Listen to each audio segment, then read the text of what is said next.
जोबोद गोजोननाय मोनदों जोङो अदालगुरि डिस्ट्रिक्टनि मोनजि समस्ति बेयाव इउपिपिएल दोलोआ बिजाथि फोसावबाय आरो फोसावनाय बायदि दिनै जोङो बिजाथिफ्रा अदालगुरि जिल्लानि जिल्ला मावख'गिरिनि एबा जिल्ला बेंगिरिनि मावख'आव फैनानै जोंनि जि बिजाथि बिलाइ जों बेखौ गथायफैबाय आरो जोङो बिजाथि बिलाइ गथायनायनि सिगां अदालगुरिनि जौमा फरायसालिनि गेलेग्रा फोथाराव जों थुबुर जादोंमोन आरो बेवहाय गाहाय आलासि महरै बाखो लाफैदोंमोन रायजो सभानि एमपि मुस्रि रोनगोन नार्जारि बिथाङा जोंनि इउपिपिएल दोलोनिबो मावफुं आफादगिरि आरो बाहागो लाबावदोंमोन आइजो गांखंनि मिरुनि आफादगिरि मुस्रिमा प्रतिभा ब्रह्म आरो मिरु इउपिपिएलनि गाहाय नेहाथारि माधब सेट्रि बिथांमोना बाहागो लाफैदोंमोन आरो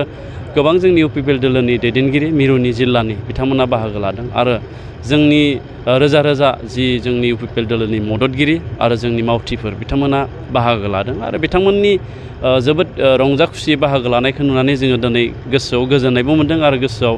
जोंहा साहस फैदों जे जों अदालगुरि जिल्लायाव थानाय मोनजि जि समस्ति बे समस्तिखौ इउपिपिएल दोलोआ सहसैनो देरहालांनो हागोन बेखौ जों दिनै नुदों। दिनै जोंनि 32 नं भेरगाव बिटिसि बियाब बेवहाय मोन 14 जा प्राइमारि कमिटि 87 बुथ कमिटि दङ आरो बे गासैबो जोंनि मावथिफ्रा खामानि मावनायखौ नुनानै रायजो राजाया मददथि होनायखौ नुनानै जों दिनै 100% देरहानायनि खोथाखौ जोङो बुंनो हायो आरो जों जिहेतु 32 नं भेरगाव समस्तिया जोबोद गोग्लैसोनाय जोबोद उन जानानै थानाय बियो समस्ति दा बेखायनो जों बे समस्तिखौ जोङो जौगाहोनायनि बिथिङाव थांनाय 5 बोसोराव जों खामानि मावदों बिटिआरनि गाहाय खुंगिरि मुस्रि प्रमद बर' बिथाङा जोंखौ मददथि होदों बिथांनि अनसायनायजों बे बियाबावनो गंनै जौमा फरायसालि एबा कलेजा सरकारि जादों बिनि अनगायैबो गोबां अनुस्थान प्रतिष्ठान गोबां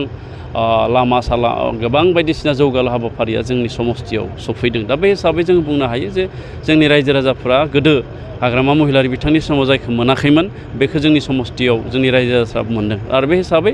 रायजो राजाफ्रा जोंजों थागोन दा बेखायनो जोङो रायजो राजाफोरखौ साबायखरबो जासिदों आरो बिथांमोनखौ जोबथायाव खावलायदों जे बिथांमोना फैबाय थानाय समाव बिटिआर ओनसोलखौ गोजोन खौसेथि गायसननो थाखाय जौगानाय हाबाफारि मावनो थाखाय जोङो जोंनि ओनसोलाव गासैबो बिथिङाव दावगानायनि हाबाफारिखौ मावफुंनो थाखाय जोंनि इउपिपिएल दोलो बे दोलोआव जाहाथे बिथांमोना मददथि होयो आं बेखौ खावलायो दिनैसिम बेयो रोखा जाथ'वाखै जोंनि